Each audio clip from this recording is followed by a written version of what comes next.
I'm with Joel Creasey, and you're going to be doing a show at the Melbourne International Comedy Festival called Rock God. I am, yes. Yeah, that's because I'm everything but a rock god. I was going for a run at home in Perth over Christmas, and this child on a bike that I assume he'd got for Christmas knocked me over, and his mum went, "Callum, leave that poor lady alone." So tell me what your show's about.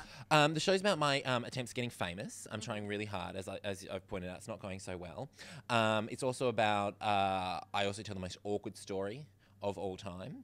I won't give it away, but it was a gig I did in Proserpine, which is a regional town in Queensland, and I can't show my face there ever again. Oh, wow. Yeah, I offended the entire town. I also tell a very awkward and slightly sexy story about the time I went to a Zumba class with my mother. But she goes all out. She goes in like the full leotard, and she goes into the leg warmers, and then my mum made me wear a leotard as well. She pulled it out of the cupboard and she goes, "Here, wear this."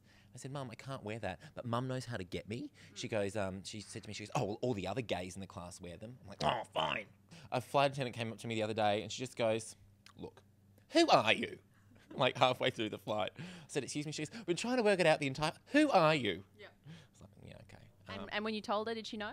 No, she goes, "Oh, okay." And then she just kept pushing the trolley. "Who's he? Who's he?" I said, "No, is that Josh Thomas?" No. I don't mind a heckler, but when they're, I had this really persistent one the other night in Brisbane who was just drunk and couldn't do anything with him, and then he took a phone call in the front row for about 5 minutes during the show, and then he started throwing caps of Valium at me. I picked them up, don't worry. No, I had a good night that night.